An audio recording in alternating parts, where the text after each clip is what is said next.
Muy bien, vamos entonces a hacer la continuación del trabajo de hoy día.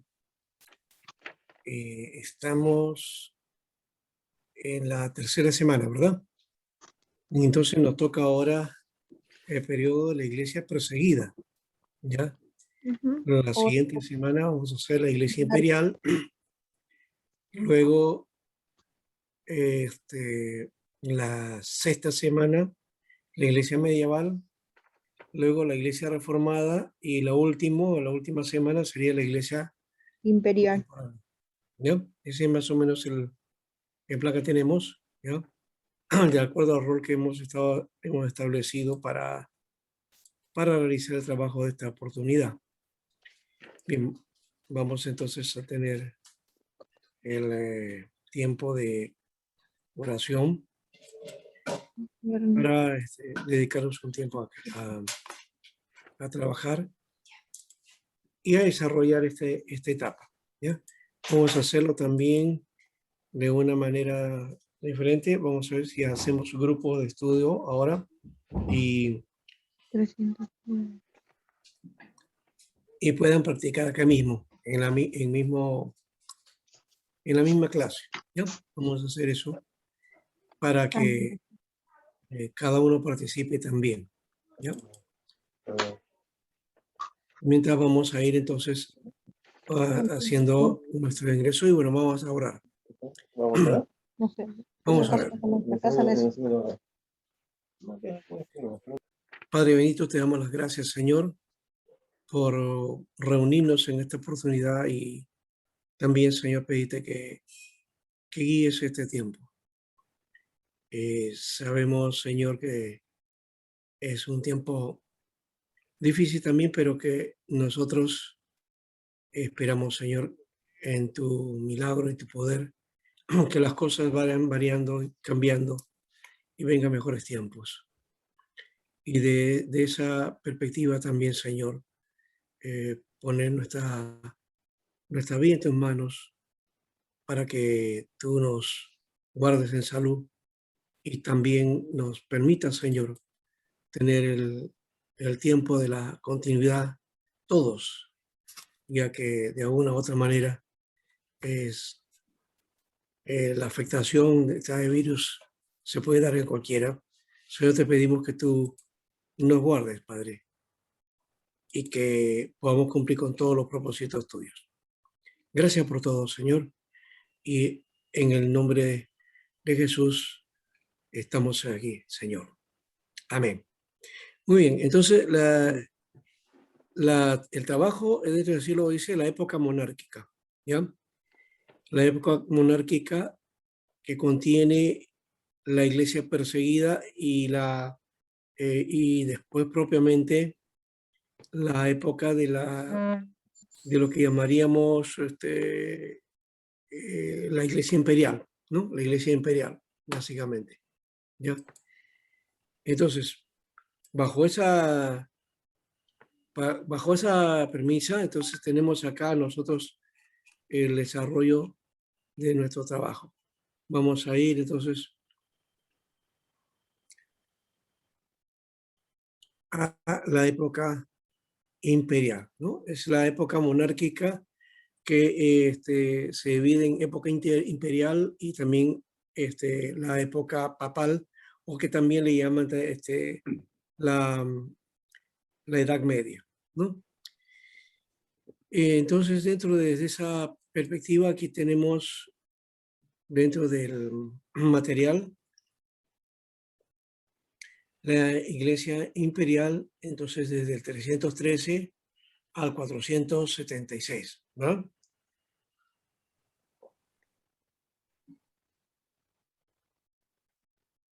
¿Está bien? Vamos ahí, a ver si este es el mismo plan. Vamos a mirar el plan para que... Sí, habíamos tenido acá el primer periodo, la Iglesia Apostólica, ¿verdad? Luego la época de la Iglesia perseguida, del año 100 a la 313, es la época monárquica. Y acá la época, aquí hay que es un error, es época imperial. ¿Ya? Imperial. Entonces vamos a mirar hoy día la época imperial, ¿no? Porque ya hemos hecho la parte de la época de la iglesia perseguida, ¿no? Solo que creo que había quedado un detalle de lo anterior y era desarrollar la parte de la iglesia, cómo había quedado, cómo había la organización de la iglesia terminando ese periodo, ¿no? Desde esa perspectiva, nosotros vemos que cuando Lucas escribió el libro de los Hechos y Pablo las epístolas, hablan de los obispos y ancianos, los presbíteros, ¿ya? Funcionarios que van aplicando en la iglesia y 60 años después, como por el año 125, ya los obispos comienzan a desarrollar su tarea y cada uno mandaba en su propia diócesis con presbíteros y diáconos bajo su autoridad. Entonces los obispos eran las principales cabezas, ¿no? De ahí más adelante, uno de los obispos, el de Roma, se va a erigir como la cabeza visible de la iglesia, ¿no? Eso ya la historia nos lo va a comentar y vamos a ver eso después. Cuanto más o menos el año 50, en el Concilio de Jerusalén, ahí se dice que habían apóstoles y ancianos que expresaban la voz de la iglesia. Y durante la persecución del año 150, los concilios se celebraban, ¿no? Y las leyes eran dictadas por los obispos, ¿no? Entonces ya no estaban los apóstoles y ancianos, ahora aparece la figura del obispo, del cual también Pablo menciona en sus cartas, por ejemplo, en Timoteo y en Tito, ¿no? Cuando los discípulos entonces ya, por obvias razones, pues, ya no tienen vigencia, así que cuando hablamos de la pérdida de autoridad apostólica, estamos hablando de a la muerte de los apóstoles, ¿no? Era necesario la elección de nuevos dirigentes. Y por eso en esta generación más tarde va a aparecer nuevos nombres, ¿ya? Como obispos con autoridad sobre sus diferentes diócesis, ¿no? La palabra diócesis es como una especie de provincia religiosa, ¿no? Que la Iglesia Católica lo va a utilizar muy fuertemente. La Iglesia Evangélica Peruana también utiliza ese nombre, ¿no? Y en algunos lugares también las iglesias presbiterianas o las metodistas, ¿no? Especialmente las metodistas. Y también las anglicanas. El crecimiento y la extensión de la iglesia entonces hizo que la organización y la disciplina fueran necesarias, ¿no? Y la iglesia pues llegó a ser tan grande, digamos, ocupar el territorio de todo el imperio, ya, de Parsia hasta fronteras de la India, y abarcando países y razas, culturas diferentes, ¿ya? Y se vio la necesidad de que haya un dirigente para diferentes lugares, ¿no? Para estos diferentes variantes que había dentro del imperio, ¿no? Aunque el imperio siempre unificó de alguna manera, pero de hecho que cada provincia que tenía sus raíces diferentes, su origen diferente, eran países dominados por el imperio, ¿no? Como Israel, por ejemplo, ¿no? Entonces, todo eso tuvo que llevar a buscar entonces dirigentes en cada lugar. La forma de gobierno imperial entonces proporcionó un plan que fue seguido en el desarrollo de la iglesia. Así que se levantan ciudadanos ahí en la República, no en la República, sino en el imperio, los ciudadanos que cogen a los gobernantes, sino en un imperio gobernado por autoridad vertical. Gracias. Entonces, no era la figura de del sistema republicano, ¿no? Donde había participación de los ciudadanos, una especie de democracia de esa época, ¿no? Recuerda que la democracia se origina en Grecia, ¿no? Y luego lo aplican los romanos. Pero en el imperio no había ese tipo de forma de gobierno, sino era más una autoridad vertical. Y esa es la que imita la iglesia cuando ingresa, digamos, al centro de la capital del imperio, ¿no? Eh, haciendo entonces su forma de gobierno de forma vertical, ¿no? Y por eso el obispo va a llegar a tener una, un dominio muy particular, muy especial. Por eso obispo en griego se llama episcopos, episcopo. De ahí viene episcopal. Y la palabra episcopal, entonces, es una autoridad jerárquica que gobierna de forma vertical, ¿no? De forma vertical. No existe esa figura que algunos le han llamado gobierno teocrático, ¿no? O en todo caso, ese gobierno teocrático sucedió en la Israel del Antiguo Testamento, ¿no? Hoy día se da en las figuras del mundo árabe radical, ¿no? Donde la religión domina fuertemente, eso se llama teocracia, ¿no? Y a veces deriva en fundamentalismos radicales, ¿no? No necesariamente cuando se dice teocracia significa que Dios está gobernando, ¿no? Sino que hay un aspecto religioso, ¿no? O una figura, digamos, de corte sacralizada, ¿no? Y religiosa que domina en nombre de la religión o en nombre de Dios, ¿no? Entonces, yo no creo en la teocracia, no creo en ese concepto que algunas iglesias promocionan, ¿no? Donde el pastor es el que en nombre de Dios gobierna y dice y dirige y hace todo sin que, y que todo el mundo tiene que obedecer y nadie le puede cuestionar, ¿no? Eso es dictadura, más bien, una dictadura disfrazada de dictadura religiosa. Y aquí habría que ver también de qué manera esta forma vertical tiene esa concepción. No es lo mismo, por si acaso, no es lo mismo, ¿ya?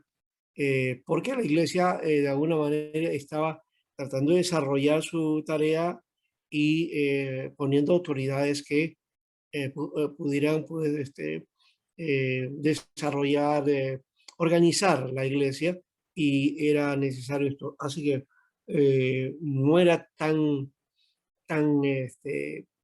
era jerárquica, era de autoridad vertical en cuanto al ejercicio, pero en cuanto a la forma de llegar a esto, habían cuadros, ¿no? Habían cuadros, y por eso están los presbiterios y otros formatos que tenía la iglesia, ¿ya? Y también algo de elección también que se hacía, es decir, de corte congregacional.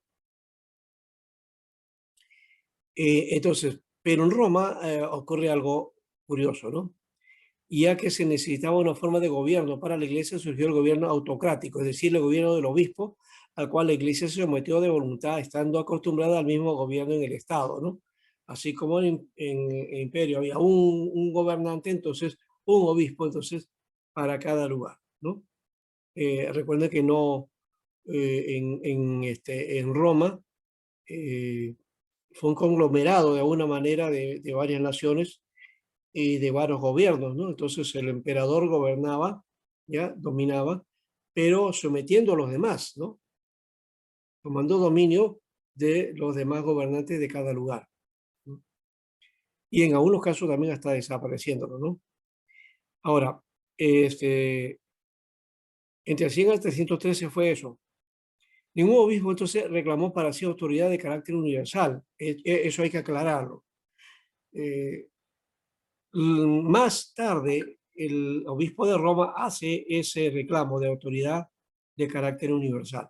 Estos no, estos eran solamente autoridades, digamos, dentro de un lugar específico que le hemos llamado diócesis, ¿no? O una región eclesial, ¿no? Desde esa perspectiva, o una provincia. eclesial.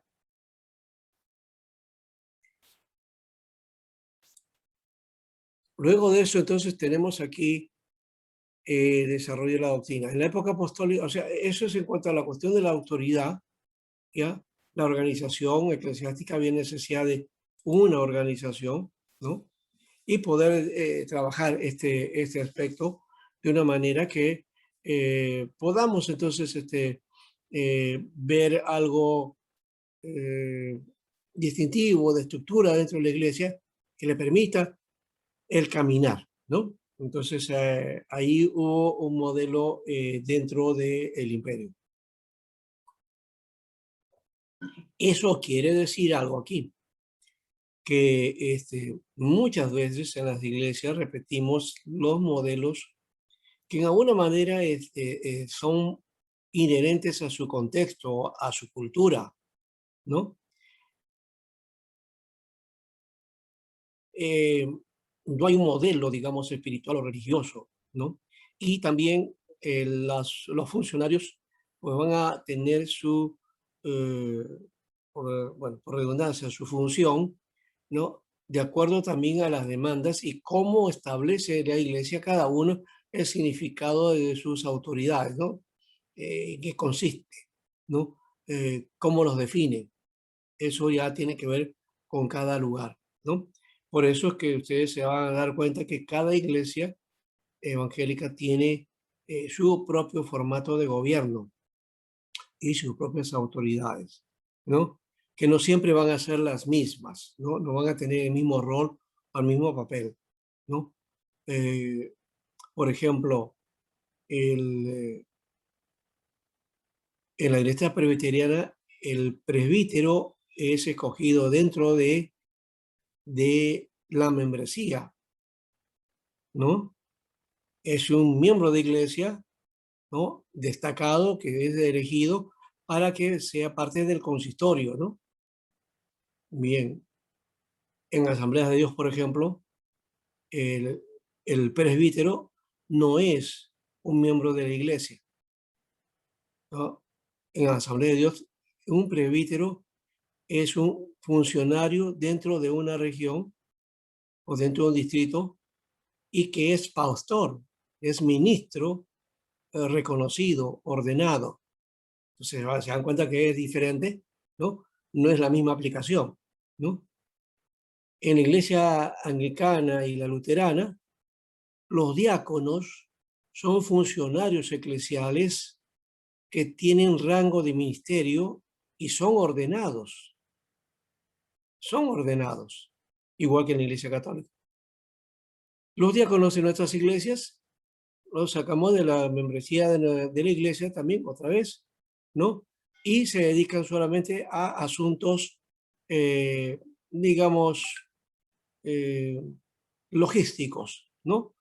De la iglesia, las necesidades que tiene la iglesia, limpieza, cuidado, y quizás algunas tareas sociales para los hermanos, ¿no? Pero no tienen rango de ministros, ¿no?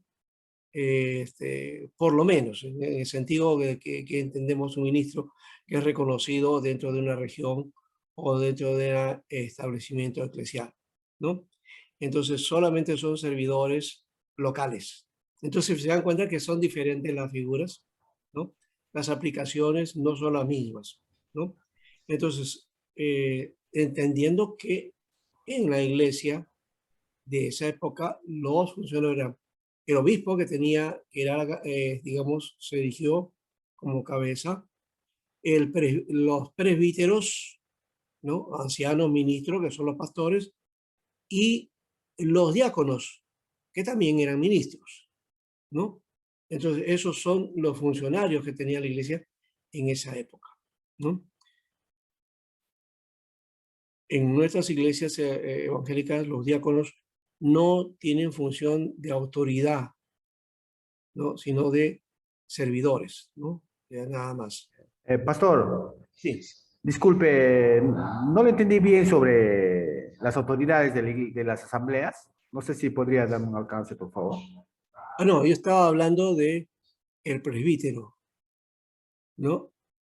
y hemos dicho, presbítero es elegido en asamblea de iglesia, un miembro destacado para ser parte del presbiterio, ¿no? Dentro de la junta directiva. Ya. La Asamblea de Dios tiene su propia junta directiva o administrativa, ¿ya? Que lo elige la iglesia, pero ellos no son presbíteros, no tampoco son diáconos, nada, ¿no? Son solamente funcionarios administrativos. Ya, el presbítero en la Asamblea de Dios es un pastor, es un ministro, que es elegido en la Asamblea General de la región o del lugar, y por eso hay varios presbíteros, ¿no? El presbítero puede haber en una región o en otra región y así. Y hay un presbítero general nacional que elige, que digamos es el cabeza de todos los presbíteros de todas las regiones, y entonces a ese le llama presbítero general y que va a un presbiterio general. Aparte está el superintendente, que es la cabeza, ¿ya? Entonces no le llaman obispo, sino le llaman superintendente, ¿no? Porque no hace función vertical, ¿no? Sino que tiene una junta y tiene el presbiterio, que es el presbiterio es la junta de todos los presbíteros de todas las regiones en el Perú, ¿no? Así es más o menos la figura, ¿ya? Entonces es diferente, ¿cómo se dan cuenta? Y creo que ya lo entendió, hermano Lizameta, ¿no? ¿Se entendió ahora? Sí. Entonces, yo estoy hablando de que el sistema o los nombres van a tener su propia definición o características en cada denominación, ¿no? No estoy diciendo si está bien o mal, ¿no? Cada una tiene su propia manera de desarrollar estos ministerios. Pero que de dónde están inspirados en las escrituras y en la forma en que la iglesia desarrolló estos ministerios o estos funcionarios, ¿no? Que los hay, sí, en la Biblia encontramos obispos, presbíteros y diáconos. Eso es lo que la Biblia nos muestra. Cómo se desarrollan a lo largo de la historia de la iglesia en cada denominación o movimiento cristiano, eso ya es otro asunto. ¿Correcto? ¿Ya? Entonces, eso no quita el hecho de que en los lugares que se le corresponda, el nombre tiene valor, ¿no? Tiene un valor. Muy bien, entonces, lo que corresponde a nosotros, en todo caso, ya sabemos. Entonces, no usamos el nombre de obispo, aunque hay iglesias presbiterianas que sí utilizan el nombre de obispo. Sí, sí hay. Yo conocí a una obispo, no digo una obispa, ¿no? ¿Ya? Para que no suene a avispa. Yo me acuerdo, una obispa presbiteriana que viene hace muchos años al SEMA, la Facultad de Misiones de La Molina, y ahí nos trajo un estudio sobre el Éxodo muy bueno. Ya me acuerdo mucho de eso. Fue un sábado, 2 sábados creo que hicimos ese trabajo, ¿ya? Y bueno, una mujer muy, muy preparada, ¿no? Y que era obispo de la Iglesia Metodista en Estados Unidos. Bueno, entonces, perdón, de la Iglesia Presbiteriana en Estados Unidos. No recuerdo ahorita el estado tampoco. Ya me acuerdo, me olvidé también del nombre de nuestra hermana que vino en esa oportunidad. No, nunca más la volví a escuchar. Bien, entonces seguimos acá. No vamos a detenernos en esto. Ya. Entonces, seguimos en este aspecto también. En el desarrollo de la doctrina hemos dicho también, en la época apostólica, la fe era de corazón, ¿no? Una rendición personal de la voluntad de Cristo como Rey y Señor, y una vida de acuerdo con su ejemplo, un modelo de vida, donde el Espíritu Santo moraba, ¿no? En el periodo de 100 al 313, la fe gradualmente había llegado a ser más intelectual. Mental me parece que no es una palabra muy adecuada. más intelectual, más racional. Bueno, racional tampoco, ¿no? Porque no iba por ese lado, pero sí, de hecho era de conocimiento, o sea, buscando siempre el conocimiento. Fue entonces del intelecto y se daba énfasis a la creencia correcta, se daba énfasis a la ortodoxia, a la creencia correcta, a la sana doctrina, que hoy también es en alguna manera la palabra, la frase que se usa en algunas iglesias para defender algunos puntos, ¿no? La sana doctrina. Hay que defender la sana doctrina. Esa fue la característica del 100 al 303. En la primera etapa no hubo ese elemento, ¿no? Y la vida espiritual era más interna, ¿no? Y más estaba ante la defensa de la fe en cuanto a la enseñanza, en cuanto a lo que se enseña, en cuanto a lo que es doctrina. Así que la doctrina era la prueba de un verdadero cristianismo, ¿no? Si estabas en la verdad o no, o si era verdadero cristianismo o no lo que tú practicabas. Y de eso encontramos al credo de los apóstoles, ¿no? Que es la más antigua y sencilla declaración de la creencia cristiana, compuesta más o menos en el periodo de 100 al 313. No se sabe quién fue el autor o los autores. Se le llama credo de los apóstoles porque contiene un buen porcentaje de la enseñanza apostólica, o por lo menos tiene el centro y las bases de la enseñanza apostólica, ¿no? Por eso se le llama así. No porque era originalmente de los apóstoles, por si acaso, ¿no? Los apóstoles no escribieron ningún credo, ¿ya? Anoten eso. Los apóstoles no escribieron ningún credo, ningún documento de declaración de fe, ninguna constitución de fe. Ellos nunca escribieron eso. Eso fue posterior, ¿no? Salió entonces esto como parte de ese formato de búsqueda de la verdadera doctrina, la creencia correcta. Entonces aparece este documento y se le va a llamar credo de los apóstoles. Claro, estos después van a haber otros credos, ¿no? Que aparecen en los concilios, ¿no? Ahí va a estar el credo de Nicea, el de Constantinopla, ¿no? El de Calcedonia, ¿no? Y también va a haber un credo que tiene el nombre de un padre de la iglesia, credo de Atanasio, ¿no?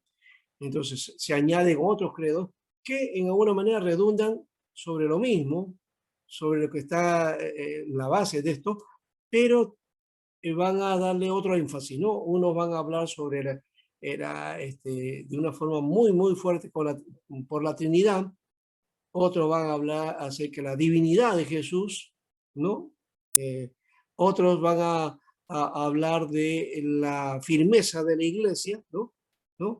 ¿Ya? Entonces, eso van a ser sus énfasis, pero en general tiene la base de este credo, ¿no?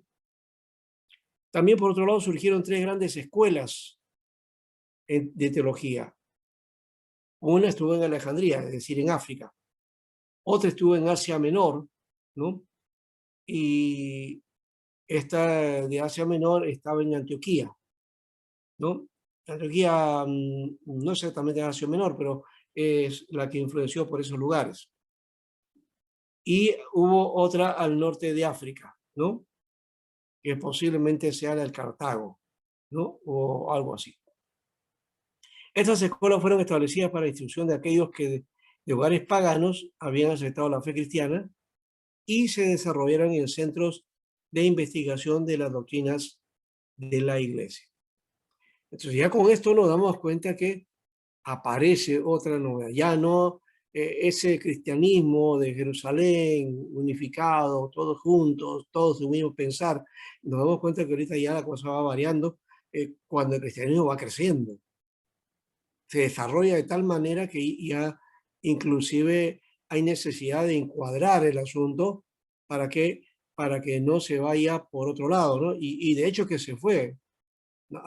salieron diferentes doctrinas, herejías y otras cosas que tuvieron que rechazar o tratar de rechazar a partir de los concilios, ¿no? Y también de los escritos de los padres de la iglesia, refutando las corrientes que dentro de la iglesia se habían formado. No es que habían entrado, sino que se habían formado, ¿ya? Esto es, hay que denotarlo bien, porque recuerdo yo más o menos del tiempo que tengo en el Señor, la inquietud de la iglesia, la problemática que pasaba la iglesia era de cuando surgían corrientes heréticas, pero que eran de fuera, generalmente, eran de fuera, ¿no? Y las que habían salido al interior de la iglesia, bueno, ya habían salido algunos, ¿no? Pero siempre las herejías salen del movimiento de la iglesia. No es que se manifiestan fuera, sino salen de la iglesia. Para nuestro tiempo, por ejemplo, podemos hablar de los mormones, los testigos de Jehová, ¿no? Que salieron, eran gente de la iglesia y que la iglesia lo rechazó o lo declaró sectas, y cada uno se fueron por su lado. Un tiempo, el hecho de Elena White también se le consideró así, o otras corrientes por ahí, ¿no? Y hoy día hay otro tipo de sectas, de Suyu Moon, por ejemplo, o lo de Solo Jesús, ¿no? O las corrientes como la Dios Madre, ¿no? Todas corrientes que salen de las iglesias, ¿no? Igual los israelitas, ¿no? Del Nuevo Pacto también, que salieron, a uno dice, bueno, salieron de los adventistas, otro dice que salieron de los pentecostales, en fin, pero ahí están, ¿no?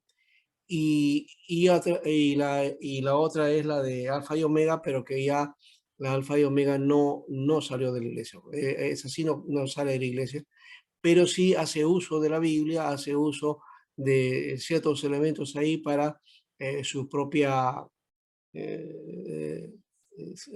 enseñanza, que de hecho ahora ya me parece que están de capa caída, ¿no? No sé si es verdad eso, pues no, yo no escucho mucho radio ahora como antes. Ellos tenían sus programas en radio, tenían sus emisiones, sus notas, libros, documentos, y salían mucho a la calle, ¿no? Y en Lince tenían su lugar también ahí, ¿no? Ellos hablan de los rollos del Cordero, que ellos cuidaban esos rollos, que había traído un personaje que era un extraterrestre, un Jesús extraterrestre, ¿no? Un Cristo solar, según ellos. Ya. Entonces, esto es una mezcla. Eso no salió de la iglesia, salió desde otro perfil, ¿no? Bien, entonces, desde esa perspectiva vamos a ir acá a la Escuela de Alejandría, fundada por Panteno, filósofo estoico, ¿no? Que dejó eso, el estoicismo, ¿no es cierto? Y se dedicó con fervor a la enseñanza cristiana. Dentro de los más, digamos, reconocidos de esta escuela era Clemente de Alejandría, ¿no? Él escribió libros en defensa del cristianismo y contra el paganismo, ¿no? Sus libros todavía existen, ¿no? Y luego también está Orígenes, otro personaje importante, padre de la iglesia, por si acaso ya era la época de los padres de la iglesia, y especialmente es de la parte de los padres apologetas, más o menos por ahí está. Orígenes enseñó y escribió sobre muchos temas, mostró gran saber y poder intelectual.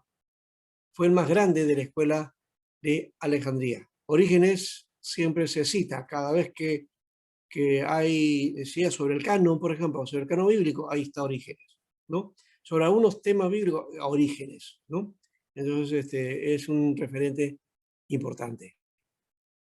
Ya lo han anotado, ¿no? Entonces, Panteno, el fundador, en el año 180, Clemente Alejandría, uno de los líderes dentro de de esta escuela y orígenes. Cuando hablamos de escuela, por si acaso, hay que denotar una cosa. De repente, no sé si me puedo equivocar, ¿no? Pero de repente ustedes puedan tener la idea de una escuela, es un colegio, ¿no? ¿No? O una escuelita. No, no es esa figura. Cuando hablamos de una escuela, estamos hablando de un movimiento de pensamiento, ¿no? De desarrollo, de enseñanza cristiana, ¿no? Entonces, cuando hablamos de escuela, es de un movimiento ¿ya? Que va desarrollando. Y es lo mismo que, por ejemplo, en Israel, ¿no? En Israel, en el primer siglo, apareció Shammai y Hillel. Fueron las dos escuelas de pensamiento del judaísmo del primer siglo. Entonces, esta escuela de Alejandría es una escuela de pensamiento cristiano. Es una de las escuelas de pensamiento cristiano, ¿ya? Y si no me equivoco, la escuela de Alejandría propugnaba el sistema alegórico, el método alegórico, ¿ya? El método alegórico quiere decir que las escrituras las enseñaban a manera de símbolos, ¿no? ¿No? Dándole significado simbólico, ¿no? Muchas de las enseñanzas. Y eso fue una aplicación, de alguna manera, válida. Todavía es la simbología y lo que es también el sistema alegórico. Las otras escuelas también van a tener su propia forma, ¿no? De enfrentar entonces las escrituras. La escuela de Asia Menor, entonces, consistía en un grupo de maestros y escritores de teología. Su más grande representante fue Ireneo, y también se fue, que se trasladó a la Galia, que fue obispo en el año 200 y murió como mártir, ¿no? Ireneo es el famoso padre de la iglesia que escribió un libro que se llama Contra las herejías. Contra las herejías. Ahí Ireneo escribe contra o menciona este documento que se le conoce el Evangelio según Judas, ¿no? El Evangelio de Judas, que ahora ya se conoce, ya se tiene a la mano. Antes no existía, solamente por una referencia, ¿ya? Y es Ireneo el que propone un poco en cuanto al canon, cuando habla de que había muchos evangelios, pero él dice que solamente hay 4, que él reconoce 4. Dice, solo hay 4 evangelios y solo 4, ¿no? Entonces determina de alguna manera su postura con respecto a los evangelios canónicos.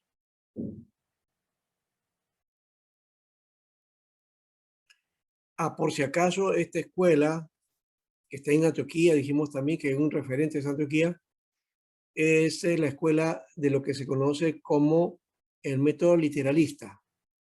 Entonces, la escuela de Alejandría utilizaba el método alegórico, la escuela de Asia Menor es la literalista, ¿ya? O sea que estudiaba las escrituras de una manera literal, tal como lo lee, ¿no? Tal como lo leía y lo interpretaban, ¿no? Pastor, esa diferencia, por favor, ¿me puede repetir? Con ¿Cuál? respecto a cómo escribían las iglesias, por favor. Sí, no, esta escuela de pensamiento cristiano, escuela teológica, usaba el método literalista para el estudio de las escrituras. O sea, para interpretar las escrituras, para enseñar las escrituras, recurrían al método literal, tal como está escrito el texto, ¿no? Entonces había una pugna entre uno y otro, ¿no? Entre los alegóricos y los literalistas, ¿no? Al final ya sabemos que en la Biblia hay figuras literarias y hay también figuras alegóricas. Y hay que saber cuándo interpretar alegóricamente y cuándo es literalmente, ¿no? Allí acá está la Escuela de Asia Menor, que consistía en un grupo de maestros y escritores de teología. Y bueno, esta es la que ya dijimos. Y ahora la Escuela del Norte de África, en Cartago, como dijimos, ¿ya? Por medio de escritores y teólogos que dio forma al pensamiento teológico de Europa, ¿ya? Los nombres más grandes de esta escuela fueron Tertuliano, ¿no? Y también Cipriano, un obispo conservador que murió como mártir en la persecución de Decio en el año 258, ¿no? Entonces, este es el otro escuela que va a pegar después también. Acá ya no hemos puesto más nombres acá porque en este caso de escuela es hay otro personaje. Sí, perdón. Ya. Aquí hay no es una mezcla entre una y otra, sino más bien una especie de búsqueda de exégesis o del método exegético, ¿ya? Y algunos le llaman el método occidental, ¿no? Porque llegó hacia Europa, ¿no? Y es más o menos un esbozo de lo que va a ser más adelante el método eh, de lo que se llama eh, este, eh, a ver, es un método que de alguna manera la Reforma lo asumió, ¿ya? Gramático histórico, ¿no? El gramático histórico, ¿ya? Y con líneas de búsqueda exegética. No es el método histórico crítico, que es casi nuevo, pero que más o menos podía ser, digamos, el base por acá, ¿no? Más o menos por ahí.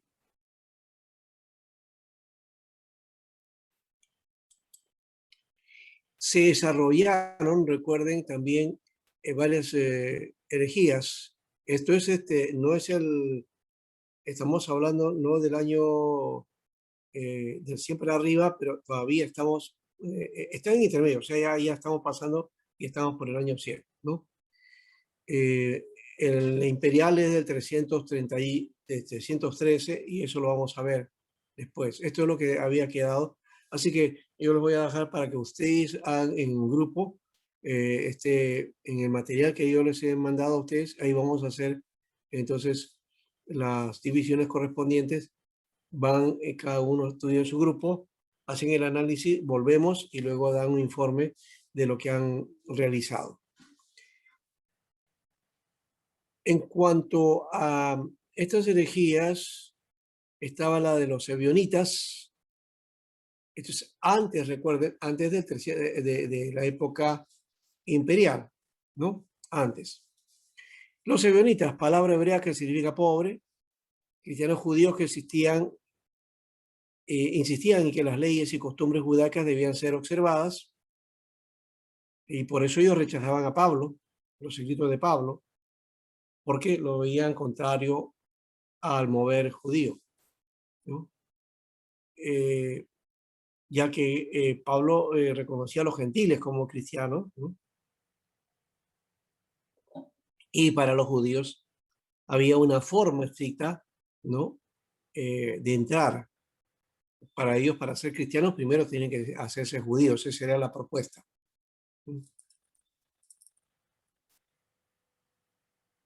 Pero los ebionitas eran despreciados por los judíos también y los creían apóstatas, ¿no?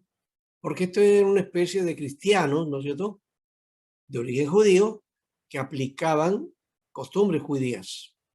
De eso, ¿no? Entonces eran cristianos judíos que creían en las leyes y costumbres judías, ¿no? Un poco parecido a lo que hay ahora, las iglesias mesiánicas, ¿no? Las iglesias mesiánicas, ¿no? Donde ya no es un pastor el que dirige, sino es un rabino, ¿no?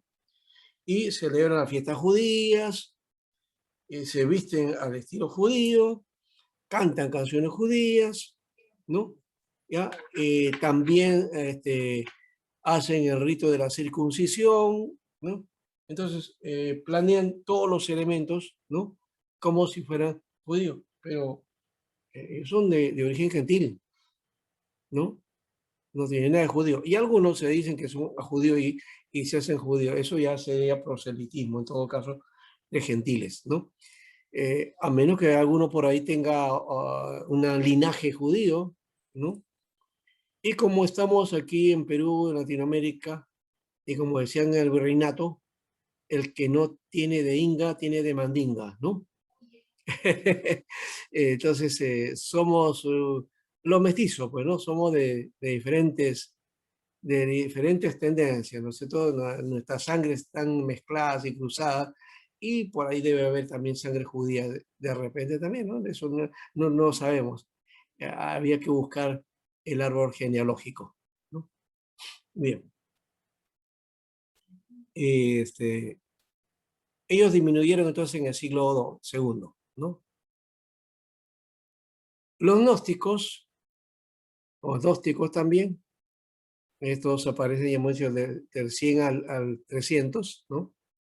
Este movimiento gnóstico surgió un poco de gente, ¿no es cierto?, dentro del paganismo que se había hecho cristiana, ¿ya? Y se levanta en Asia Menor, y fue un injerto del cristianismo sobre el paganismo, ¿ya?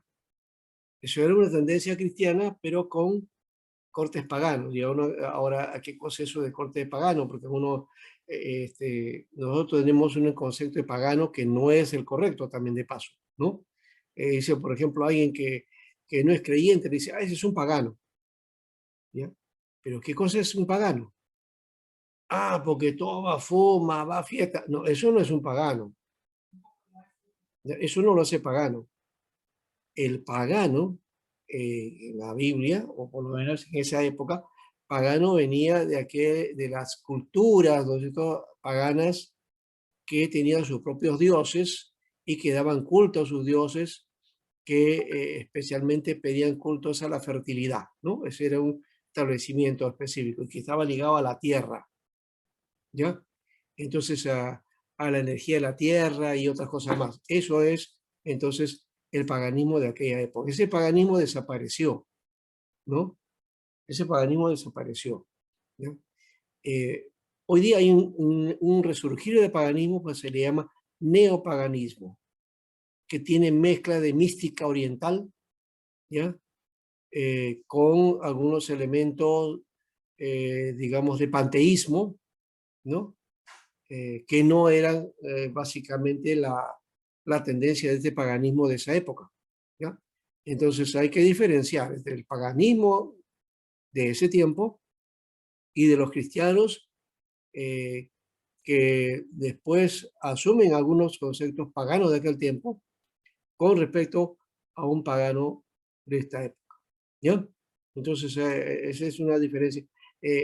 Diría yo que, por ejemplo, el movimiento gnóstico, hay un movimiento gnóstico en este tiempo, ¿ya? Que algunos no hablen de eso no quiere decir que no exista. Sí existe el gnosticismo. La gnóstica existe, y en diferentes formas y en diferentes características. Se utiliza en las universidades, en la filosofía, en la, en la alimentación, ¿no? Inclusive en el cuidado físico, ¿no? Y también del cuerpo, todo eso, ¿no? Uno de los que representa parte de esa gnosis hoy moderna es la Nueva Acrópolis, por ejemplo. Es un grupo, es uno de los muchos. Hay otros gnósticos que usan la ciencia, ¿ya? Otros utilizan elementos esotéricos, astrales, en fin, ¿no? Es otra cuestión. Bueno, no estamos para enseñar ese tipo de cosas ahorita, pero estoy simplemente indicándoles más o menos cuál es la figura de hoy en cuanto a ese neopaganismo. Y existe también un movimiento de gnóstica cristiana, ¿no? El movimiento gnóstico cristiano, ¿ya? Tiene su sede inclusive en Belisario Flores, en la avenida Belisario Flores, que quedaba más o menos en un cruce con la avenida Mariscal Miller, donde era la antigua dirección o local del seminario del STEC Perú, ya, donde hay una notaría, la notaría Loli. Al costado de la notaría Loli, ahí está ese movimiento gnóstico, ¿no? Entonces, no tiene mucha gente, pero de tanto en tanto hacen pues, sus reuniones. Eso no interesa tener adeptos, lo que ellos es la práctica y van llevando el pensamiento a otros así, ¿no? Llevándolo como una especie de discipulado. Ya. Ellos entonces decían, ya creo que lo han visto, qué cosa dice ahí, creían que el Dios Supremo emanaba de gran número de deidades inferiores, o sea, eran muchas deidades, ¿no? De él, Dios Supremo, salían entonces esas deidades, y algunas eran buenas y otras malas, ¿ya? Y según ellos, el mundo creado fue hecho por una de esas deidades que salió del Dios Supremo, ¿no? De la emanación de un Dios Supremo, ¿no? ¿Ya? Y creó este mundo que es una mezcla de bien y mal, ¿ya? Y para ellos Cristo era una emanación de ese Dios Supremo, ¿ya? Y las escrituras la utilizaban de manera alegórica para ilustrar este pensamiento, ¿ya? Haciendo que cada declaración significara lo más adecuado a esa interpretación de la emanación del Dios Supremo, ¿no? Para los gnósticos hay un Dios Supremo mayor que Jehová, ¿ya? E inclusive el Dios del Antiguo Testamento, para ellos Jehová es una emanación de ese Dios y es un Dios malo, dice, ¿no? ¿Por qué? Porque creó el bien y el mal, ¿no? No es el Dios supremo perfecto que está en el universo, según los gnósticos, ¿no? Entonces, esa es una figura bastante errática que condice a lo que dice la Biblia cuando dice que en el principio creó Dios los cielos y la tierra, y que de hecho así describe, pero los gnósticos dicen, no, es que ese Dios no es el Dios perfecto, ese Dios Jehová que sale, que es una emanación de ese Dios bueno, pero este Dios es un Dios travieso, ¿no? En algunos le llaman demiurgo también, demiurgo, un demiurgo, es demiurgo, ¿no? Entonces, muy bien. Algo más. Estos florecieron en el segundo siglo y fueron desapareciendo con el tiempo, ¿no? Y han aparecido hoy día, ya hemos dicho, hay una cierta corriente, pero que no tiene mucha fuerza. Y están los maniqueos de origen persa. El fundador se llamó Mani, ¿ya? Mane o Mani, ¿ya? Que murió en el año 276, lo mataron, ¿no? Su enseñanza era que el universo se compone de dos reinos, uno de luz y otro de tinieblas. Y cada uno lucha por el dominio en la naturaleza y en el hombre. Esto también nos hace acordar que este movimiento era de corte gnóstico también, ¿no? Porque de la gnóstica aparece el dualismo, ese pensamiento dualista. Aunque los persas eran dualistas, los griegos también eran dualistas, y diríamos que nuestra sociedad también es dualista en cuanto a mirar las cosas, o sea, lo espiritual y lo material, ¿no? Especialmente desde la concepción religiosa, es dualista, ¿no? Porque hoy día más es holística, la sociedad hoy día se ha vuelto holística totalmente, ¿no? Pero estos maniqueos entonces decían que había dos reinos, el de la luz y el de las tinieblas, porque los gnósticos no hablaban de ese aspecto, sí hablaban de luz y tiniebla, de bien y mal, ¿no? Bueno y malo, blanco o negro, ¿no? Esa es la figura del gnóstico, ¿no? E inclusive la gnóstica decía que el cuerpo era malo y el espíritu es bueno, ¿no? Entonces hay que mortificar al cuerpo, ¿no? Para hacer acrecentar al espíritu, ¿no? U otros decían, bueno, que el cuerpo lo dediquemos a darle rienda suelta a su instinto, total, es en materia. Y lo espiritual, pues, nos dedicamos en su momento a las cosas espirituales. Entonces dividían entre una cosa y otra. Eso en la religión ha quedado este concepto ha quedado entre profano y sagrado. Profano y sagrado. Lo sagrado, lo referente a lo sacro, a las cosas de Dios, y lo profano a las cosas del tiempo temporal, las cosas del mundo, ¿no? Entonces existe para la religión esa concepción, ¿no? De que te dedicas a Dios o te dedicas a las cosas materiales del mundo, ¿no? Eso no está en la Biblia ni está en la concepción judía, por si acaso, pero está en la religión muy fuertemente. ¿Sí? El judío y la Biblia no muestra esa división entre el mundano y entre las cosas de Dios. No, las cosas de Dios se hacen dentro de tu actividad, dentro de las cosas temporales. Eso es lo que vemos en la Biblia. Ahora, eso quiere decir que hoy hemos dividido así, pues, y le hemos dado un nombrecito, ¿no? Las cosas espirituales y las cosas mundanas. Ese es el pensamiento que hoy día tiene mucha fuerza en la iglesia evangélica, ¿no? Entonces, ¿qué cosa es lo mundano?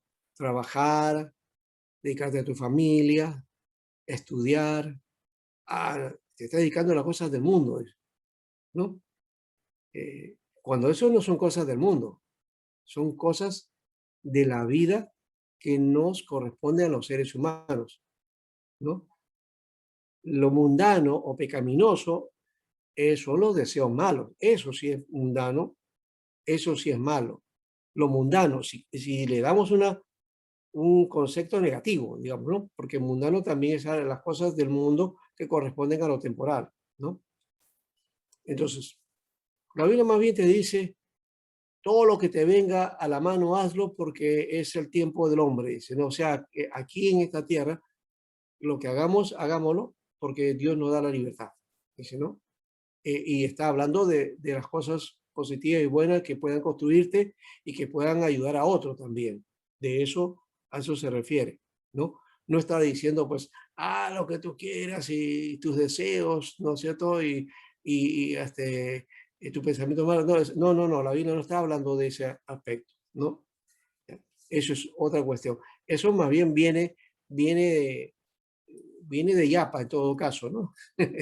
Porque en el hombre está esa naturaleza. La iglesia, por ejemplo, después de esto, en la iglesia, en el proceso del 300 al 400, por ahí, el 500, esa iglesia quiso más bien desarrollar un elemento que le sirviera de control a las pasiones. Y decían, hay que alejarnos del mundanal ruido. Y entonces comenzaron a escoger una forma de práctica cristiana, que fueron los monjes, ¿ya? Estos monacos se fueron al desierto y ahí vivían a solas su cristianismo, ¿no? Porque ellos decían, no, hay que estar a solas, no en la ciudad, no en las cosas temporales, preocupados eso, no, porque ahí pierdes tu fe. Entonces tienes que dedicarte de lleno a Dios. Así aparece entonces esa figura de los monjes, los conventos y esas cosas, ¿no? Pero al final han mostrado que por más que el hombre, ¿no?, se encierre entre cuatro paredes, el hombre, el pecado está dentro, no está afuera. Y entonces el hombre va ahí igual va a mostrar su pecado. Si no necesita apartarse del mundanal ruido, ¿no? Porque uno puede ser santo en medio, ¿no?, de un mundo pecaminoso, ¿no? Entonces, en esta época decían, no, yo quiero ser santo, tengo que apartarme. Falso, ¿no? Esa no es la figura, ¿no? Entonces, de eso en alguna manera ha quedado, y hay una vertiente en la iglesia evangélica también en ese deseo de buscar y ser santo y quiero apartarme de esto, y cuando los deseos están dentro de uno. La lucha está adentro, no afuera, ¿no? La lucha está en el interior, en el hombre viejo. Eso sí hay que reconocerlo, y eso sí no es dualismo. Eso tampoco es gnosticismo, ¿ya? No es gnosticismo. Los gnósticos, tanto como maniqueos como gnósticos, ellos pensaban que como el espíritu, dice, estaba encarcelado en el cuerpo. Y el espíritu necesitaba liberarse del cuerpo. ¿Y cuándo se liberaba? Cuando moría. Entonces, al morir, te liberabas de ese cuerpo malo, dice, ¿no? ¿Ya? Y entonces ahora entrabas a una dimensión espiritual que era la mejor. Es el concepto gnóstico, ¿ya? Por eso el Evangelio de Judas muestra ese concepto. Cuando muestra a Judas como héroe y Jesús interrumpe, digamos, lo conmina a Judas y le dice, mira, tú has sido elegido, ¿ya? Para que hagas la voluntad de Dios, ¿ya? Y entonces le dice, yo estoy en este cuerpo de cárcel y tú me vas a librar de esto, ¿ya? Entonces tú tienes que entregarme para que yo pueda morir y ser liberado. Así habla este Evangelio de Judas, ¿no? O sea, es un concepto gnóstico. ¿Ah? Ahí está puramente la doctrina gnóstica, ¿no? En su momento, cuando fue descubierto ese documento, algunos decían, la religión va a cambiar. No ha cambiado nada. Ya han pasado más de 10 años, 15 años, creo ya, un poco más, ¿ya? De ese descubrimiento o que se publicó eso, porque no se descubrió en esa época, se dio a conocer, ¿ya? Ese documento es del año 1947, por ahí más o menos, ¿ya? Pero la National Geographic recién lo dio a publicidad, lo compró, hizo todo un documental y hablaron del cambio de la religión, que ha venido una nueva etapa. ¿Y qué pasó? Nada. El Evangelio de Judas se ha quedado olvidado por ahí y no es eso que promocionaban algunos, ¿no? Bueno, los maniqueos, estoy hablando en general, pero ahora vamos a los maniqueos. Los maniqueos entonces, ellos decían que había una lucha por el dominio de la naturaleza y en el hombre. Ellos rechazaban a Jesús porque creían en un Cristo solar o celestial. Renunciaron al matrimonio. Ya fíjense otra figura, ¿no? ¿No? Fueron perseguidos por los emperadores paganos y por los cristianos. Agustín, el teólogo famoso, él fue maniqueo antes de su conversión, ¿no? Entonces, por eso es posiblemente que Agustín, en su teología, mete a la iglesia el concepto del dualismo. Esa mentalidad dualística es de Agustín, ¿ya? Y que se va a ir desarrollando en todo el medioevo. Y luego va a pasar a la época protestante, también de esa manera. Aparecen los místicos y pietistas cristianos protestantes. Eso va a pasar luego al movimiento de comienzo del siglo XX, fines del XIX, 18, 19, por ahí todo el movimiento de santidad, y después va a venir el movimiento pentecostal, ¿no? Entonces, ahí está la figura todavía, ¿no? Está presente eso en nuestros movimientos. El día que la iglesia deje de pensar así, creo que va a encontrar la esencia del cristianismo, del verdadero cristianismo, porque el cristianismo no es dual, el cristianismo es integral, ¿no? Se integra tanto lo espíritu como la parte temporal, todo lo demás es para Dios, todo para Dios. No solamente es el espíritu para Dios, es todo para Dios, ¿no? La salvación también no es del alma solamente, la salvación es de el ser humano completo, total, incluyendo cuerpo, ¿no? Claro, cuerpo transformado ya no va a ser el mismo, pero cuerpo igual, ¿no? Igual en el sentido de que va a haber una parte física, ¿no? En la transformación del cuerpo en la resurrección. Y los montanistas, ahí está, los montanistas es otra cuestión acá. Montano, el fundador, enseñó, su enseñanza fue condenada en la iglesia. Era una especie de puritanos o pietistas, ya hemos dicho también, de la época, que reclamaban volver a la sencillez del cristianismo primitivo, a la vuelta del cristianismo primitivo. Creían en el sacerdocio de todos los verdaderos creyentes, de ahí viene el concepto del sacerdocio universal de los creyentes que va a propugnar el protestantismo en el siglo XVI.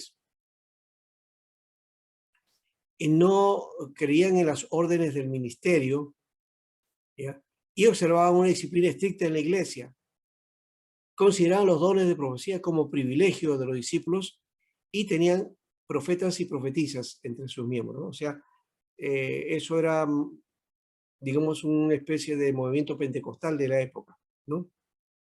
Tertuliano fue uno de los padres de la época que abrazó el montanismo, ¿no? Y bueno, algunos dicen que bueno, se declaró hereje a este movimiento y fue un error, en realidad, error de los padres de la iglesia, no reconocer este movimiento, ¿no? Esto vendría a ser lo que ahora se conoce como los pentecostales, ¿no? O una característica, por lo menos. Wesley, quien participó del avivamiento en Inglaterra del siglo XVIII, él aprobó a Montano y sus enseñanzas. Claro, porque él formó el movimiento a partir de Wesley, él estuvo en el movimiento de santidad, ¿no? Harnack, también un teólogo del siglo XX, aprobó a Montano, ¿no? Los llamados herejes, sus propios escritos ya no existen y para formar nuestros conceptos solamente dependemos de lo que escribieron sus propios enemigos, o sea, de los que estaban en contra del montanismo. De ahí podemos sacar algunas cuestiones. No podemos saber mucho más, simplemente esbozar que podía más o menos ser una especie de pentecostalismo de la época, ¿no? Como se dan cuenta, los movimientos que hay ahora también habían en esa época con otras características, pero o con cierta énfasis, pero que en esencia están ahí presentes. No hay nada nuevo en ese caso, ¿no?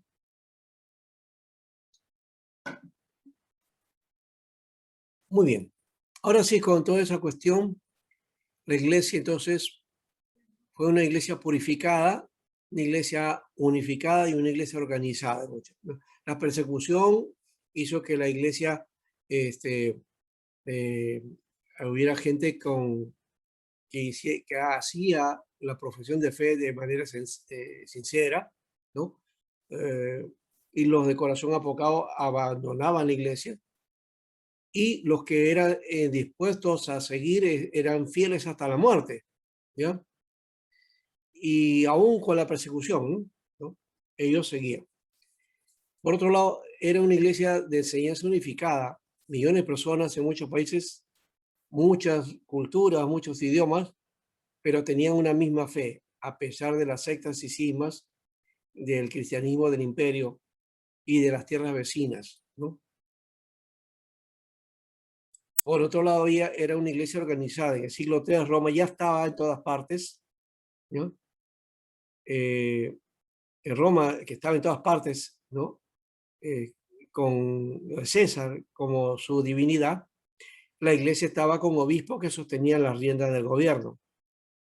El centro del imperio romano, exteriormente organizado, con un ejército disciplinado, pero interiormente en decadencia, ¿no? Ya estaba en decadencia el imperio romano, ¿no? Ya se mostró en la época de Nerón y de Calígula algunos rasgos de eso y lo que vino después también. Esto permitió el surgimiento de una iglesia que se organizó y que la llevó a un poder progresivo, ¿no? La iglesia asumió el poder dentro de Roma, ¿no? La iglesia cristiana. Y fue una iglesia creciente que miren que más o menos ya para ese periodo de la época de la persecución, la iglesia ya era numerosa, ¿no? Y poderosa en el imperio. Y algunos eruditos dicen que los miembros de la iglesia y sus adherentes eran más o menos la mitad de los 120 millones que estaban bajo el dominio de Roma. O sea, ¿cuánto habían ya? 60 millones de cristianos en el segundo siglo ya. Sí, tercer siglo, cuarto siglo en realidad, sí. Cuarto, o sea, el 300 ya. Cuarto siglo. Una muestra de la evidencia ha sido encontrada en las catacumbas en Roma, canteras subterráneas que por 2 siglos fueron los lugares de escondite, ¿no? En la época de la persecución, ¿no? Casi 200 años de persecución. Por eso que a mí me llama la atención esto de que la iglesia hoy día habla y se asusta cuando habla de la gran tribulación. Ya hubo tribulación de 200 años a los hermanos que fueron perseguidos en los primeros años de la iglesia y torturados, azotados, comidos de las bestias, algunos también quemados en la hoguera, ¿no? En las muertes más torturosas que imagínense que puedan haber, ¿no? Eso fue una gran tribulación, ¿no? Y hoy día te combina y te pone miedo porque dice, ya viene la tribulación por tal o cual cosa, y eso no es nada, ¿no? Hoy día mismo hay lugares que sí, la iglesia está siendo perseguida, ya, y torturados, algunos encarcelados y otros condenados a muerte, ¿no? Pero eso nada se compara a este tiempo de la persecución de esos 200 años que mencionamos en la anterior semana y que en realidad deberíamos haber hecho un estudio completo del asunto. Y bueno, lo dejo para que ustedes lo vean de todas maneras y es necesario aprender de esta manera. Hay un libro que de paso se llama Los mártires de la iglesia, creo, de John Fox, ¿ya? Historia de los mártires, ¿ya? Ahí habla acerca de toda esta historia. Bien, hay entonces ahí estos símbolos, se calculan por algunos que ascienden a 7 millones y ningún explorado calcula menos de 2 millones. Una buena conclusión sería de 4 millones en 7 generaciones y se agrega a estos 4 millones de otros, muchos que fueron sepultados en las catacumbas. Así que, ¿cuánto sería el número de cristianos en todo el imperio, no? 11 millones más o menos en las catacumbas, ¿ya? Muertos de creyentes cristianos, ¿ya? Y a 11 es una buena cantidad, ¿no? Entonces, imagínense la cantidad que hubo de cristianos. Bueno, esta deformación del Nuevo Testamento les mencioné, creo que era una tarea que hacer, ¿no? O algo así. Bueno, de todas maneras, aquí está. Algunos libros no fueron aceptados fácilmente, por ejemplo, Hebreos, Santiago, Segunda de Pedro, también Segunda y Tercera de Juan, y Apocalipsis, y también Judas, ¿no? Pero en el caso del Oriente, aceptaba estos dos, Hebreos, Santiago, Segunda de Pedro y Apocalipsis, eran aceptados en el Oriente, pero no muchos años rechazados en el Occidente. Y algunos libros que hoy no se consideran parte de la Biblia eran aceptados en el Oriente. Por ejemplo, el Pastor de Hermas, la Epístola de Bernabé, la Enseñanza de los 12, llamada Diagé, el Apocalipsis de Pedro, y también las Epístolas de Clemente. Yo sé que en el Oriente ahorita el Pastor de Hermas y la Diagé, por ejemplo, son documentos importantes y quizás tomados como canónicos también, ¿no? Entonces, hay una cuestión sobre estos documentos y, por supuesto, el canon va a ser desarrollado a través de los concilios, ¿no? A través de los concilios se va a considerar por lo menos estos libros. Nicea va a tomar una iniciativa, pero después va a ser Calcedonia y otros más, hasta Trento en 1560 y tantos por ahí, ¿no? Que va a encontrar la cuestión de la canonicidad también de los libros.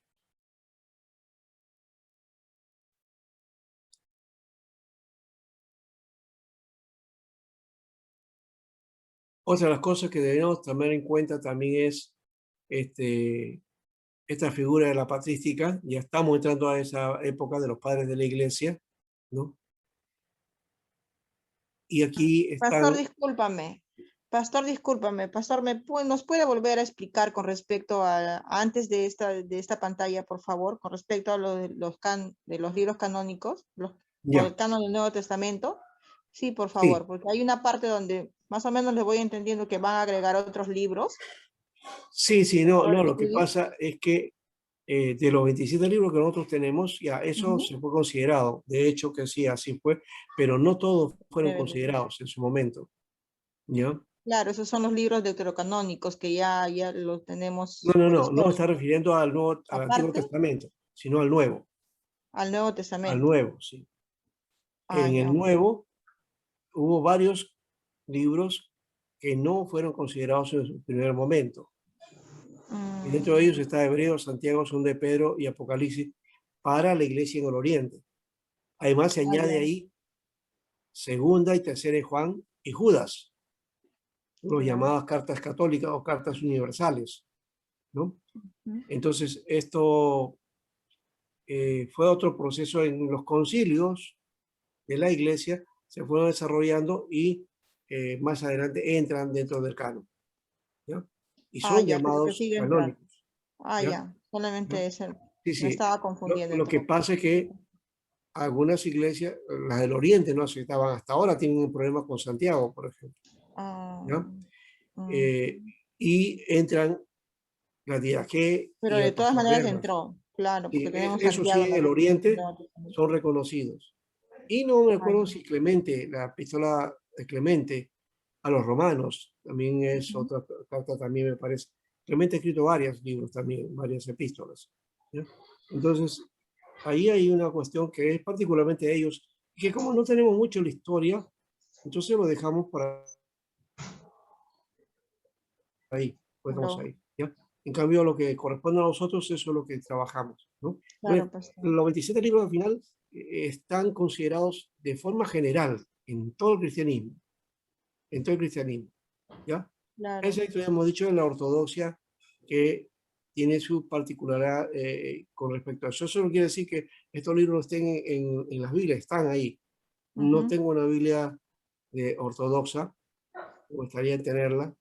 Yo tuve un amigo que era griego y me enseñó esto, pero solamente por un momentito me la dejó tener, así que no pude investigar mucho, solamente la miré, ojeé nada más y como estaba en conversación no pude ver más allá de eso.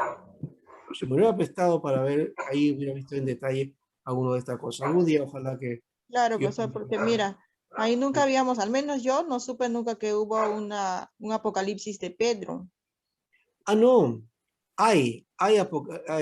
miren, porque sabemos que hay es el tantos apocalipsis libros del que no hijo han de Juan, entrado al canon, ¿ya?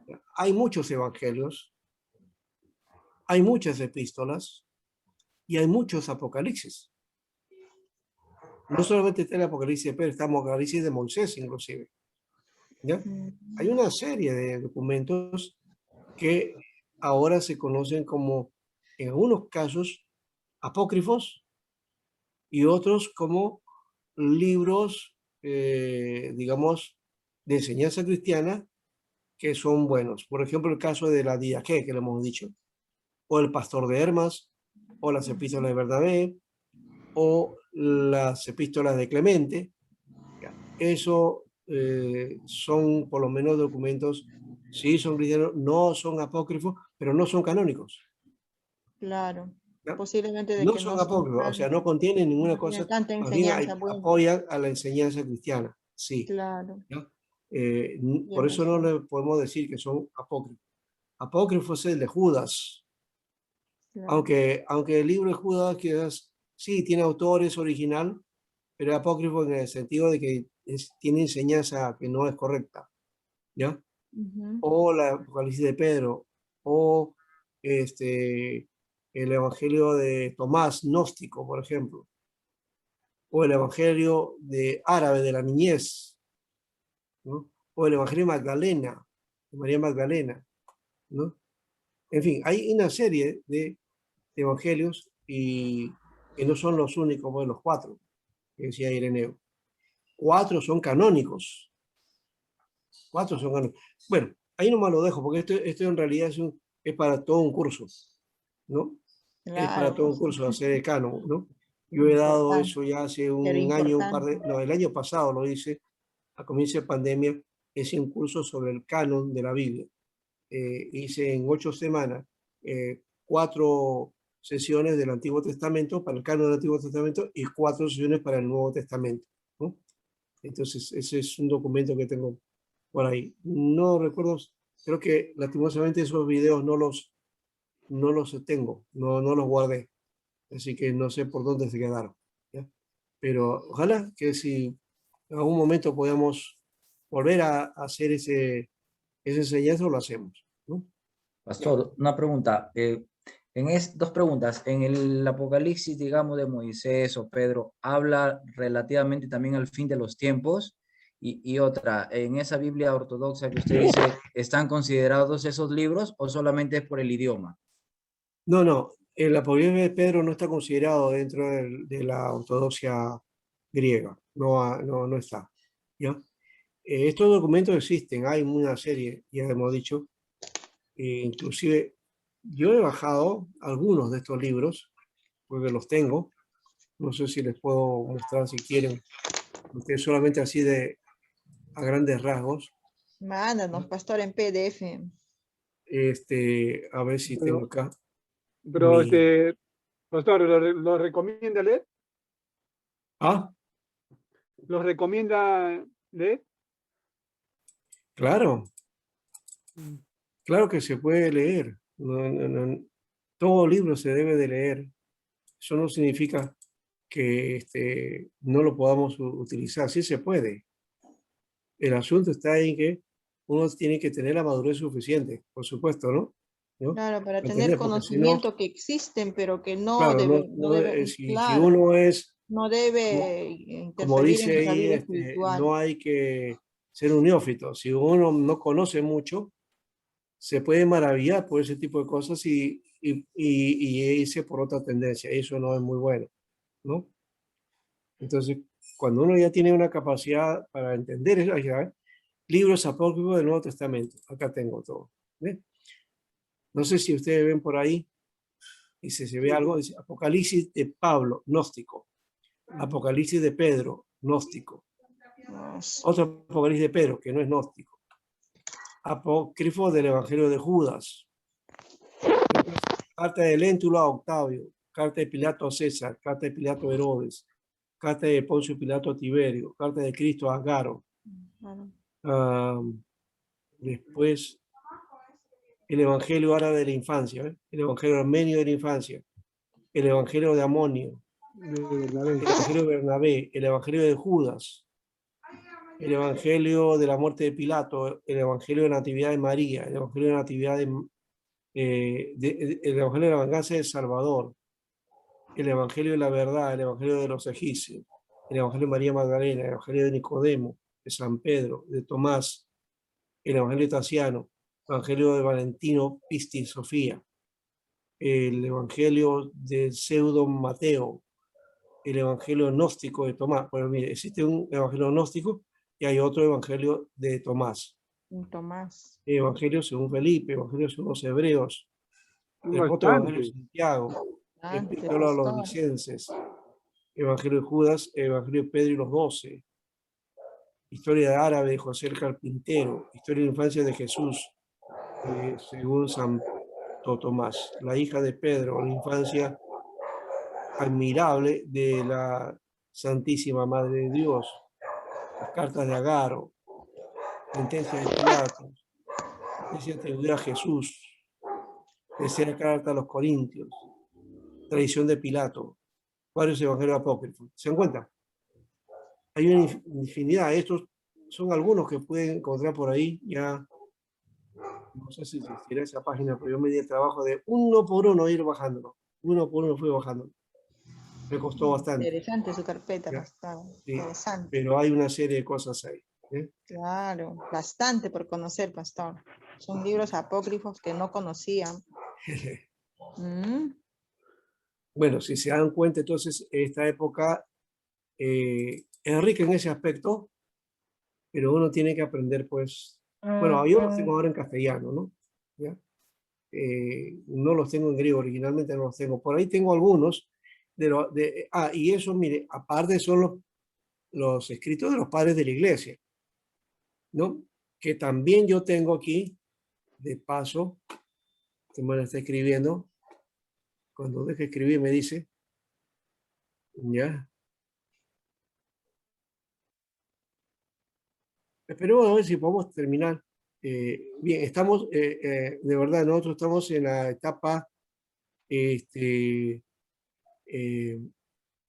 de la parte primitiva, ¿no? Vamos a trabajar esa parte, porque en realidad ya me estaba acordando, o sea, ya me iba a pasar y íbamos a ir hasta la Reforma. Pero lo nuestro es solamente la parte primitiva. Entonces, ¿puedo descansar aquí? Sí, claro que sí. O sea, para la próxima todavía podemos ir hacia la otra parte, ¿ya? Y ahí terminar uno de estos. Pero acá sí, podemos hacer este aspecto, ¿ya? A ver, ¿ya terminó, hermana? Ya. Ahora voy a ver entonces aquí en el sílabo, para no irme del asunto.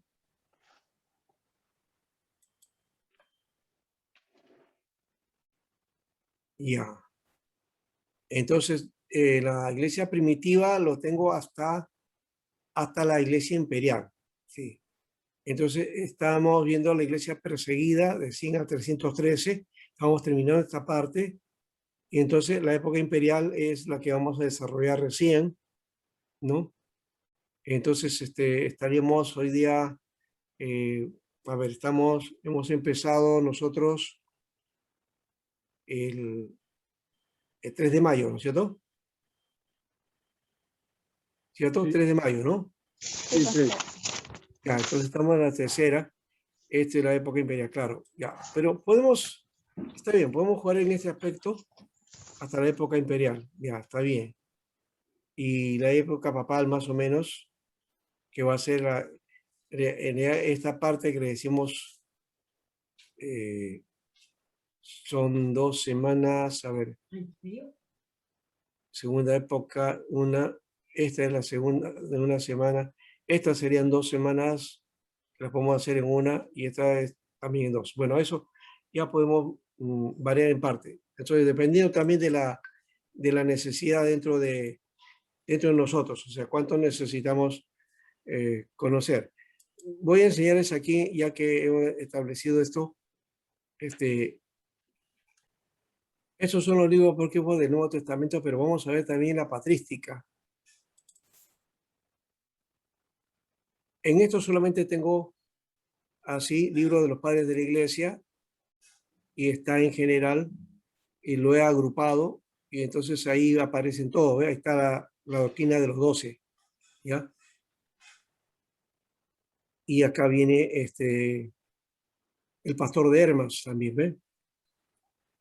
Eso está en castellano. Luego está también, este es un libro que tengo yo lo he compilado y tiene, a ver, más o menos, todavía sigo contando, creo. Sí, sigue contando. Viene a ser más o menos, como está en doble, más o menos unas 300 páginas. Ah. Todavía sigue cantando. A todo el año. A mí siempre me preguntaba, he buscado un montón de qué pasó con José, el padre de Jesús, ¿no? No biológico, pero No, en un sí, montón de algunas de las historias cosas aparece. aparecen en uno de estos libros, pero no, algunos son apócrifos y algunos sí, bueno, tienen referencia con respecto a esto, ¿no? ¿Ya? Acá del Pastor Dermas es un libro de documento casi de visiones de corte pentecostal, ¿no? Después está las cartas de Clemente, me parece, que están por aquí. Pero es un documento interesante que nos da entonces la pauta de cómo era el pensamiento, sobre todo eso, ¿no? Cómo era el pensamiento en la época de los padres de la iglesia. ¿Ya? Y nos afirma entonces, ahí está, doctrina de los apóstoles es otra, doctrina apostolorum, ¿no? La epístola de Bernabé, ¿ves? Ahí está. Ese es No otro. se ve, solo está la pantalla paralizada. ¿No está en la pantalla? Yo lo estoy pasando rápidamente. Ahí está, epístola a los Corintios, de Clemente de Roma. Era de Clemente de Roma. No le escribió a Roma, sino a los Corintios. Así que hay que corregir esa información.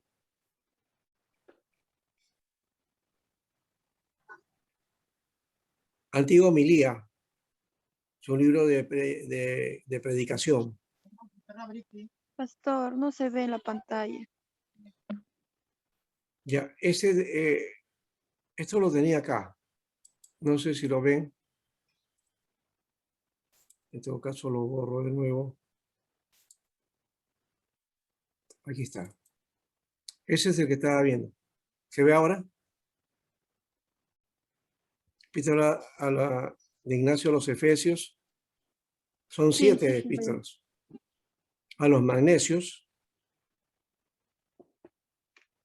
a los tralianos, a los romanos,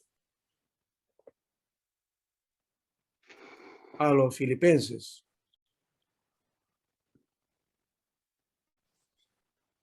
Y epístola de la iglesia de Esmirna a la de Filomelio. de Filomenio, ¿no? Bueno, esa es una serie entonces de documentos que tenemos ahí. Y tengo de libros de la patrística, entonces tengo varios también. Hay otro documento que tengo por acá que se llama Literatura Patrística, y ahí sí aparece una serie, son nombres nada más que aparecen, ¿ya? No son, no es toda la serie. Ujú. A ver, vamos a ver por ahí cómo está. Acá está. Ahí está. ¿Ven esta? ¿Se ve? Sí, sí. ¿Ve? Ahí está, epístola de Ignacio a Efesios, a los manesios, tralianos, los romanos, homilías, apología de Arístides, canon muratorio. Bueno, este canon en realidad es otro documento posterior. Contra los herejes, el de Ireneo. Aquí está. Doctrina de los apóstoles, Evangelio de Taciano, de Ogneto, epístola a los filipenses, a los corintios, epístola de Bernabé, fragmento de Papías, este es otro. Ireneo, demostración de la predicación, la didaqué, pastor Dema y predicación apostólica. Aquí los tengo cada uno por separado.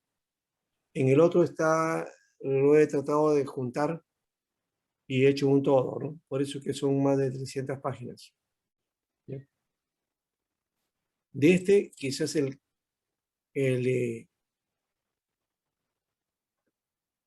contra los herejes. Aquí está el Ireneo. La introducción, está todo ahí. Origen. Y aquí habría que buscar entonces en qué parte ahí plantea, bueno, no solamente este libro, porque este libro es contra los herejes, ¿no? Y la interpretación de la Biblia que él hace, ¿no? Y de acuerdo a cómo plantea también cuáles son los evangelios que él considera canónicos, ¿no?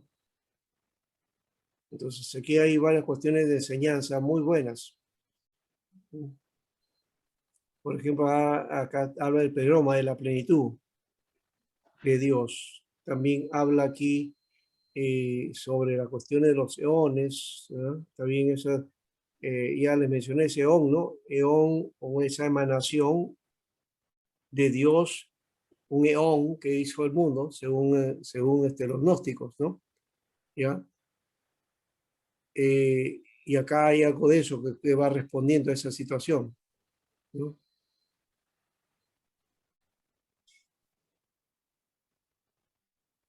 Eso tiene más de 100 páginas, creo. Sí, esto sí. Mm. Todavía acá está, no sé si ya completó, pero tengo aquí 46 que están en hoja de A4, que esto en un libro sería pues, no, ya, sigue avanzando, tiene hasta 52. No sé si es lento porque lo estoy compartiendo por internet, porque esto abre bien rápido. Bien. Pero en fin, hay aquí, entonces una muestra, aquí ve que le dije, acá está, ¿no? El demiurgo, ¿no? Él menciona eso. Ve, dice, Los profetas, así como las palabras de Jesús, han sido inspirados, unos por el Salvador, sus enseñanzas son de orden superior, otros por Ajamón, sus doctrinas son intermedias, y los terceros por el demiurgo, como este es el todo ignorante del pléroma, lo que ha inspirado es muy bajo e incapaz de salvar, ¿no? O sea, lo ve como algo de baja categoría, ¿no? Este postulado lo justifica para purificar las escrituras e interpretarlas de la manera que conviene a su propia doctrina. O sea, está atacando los conceptos pagánicos, ¿no? Que la escritura hecha por los profetas es superior a cualquier doctrina intermedia o a terceros, ¿no? Que son de, digamos, doctrina de baja categoría, ¿no? Entonces, para él, el demiurgo es una concepción que es muy baja, ¿no? Que es muy baja. Bien, este es muy bueno lo que nos da aquí Ireneo. Y tiene su propia cristología también, ¿no? Habla del unigénito, de que la sabiduría ahí se emitió un Cristo superior, ¿no? Y que lo envió por el neuma o el espíritu, ¿ya? Y equilibra el pleroma, o sea, la plenitud.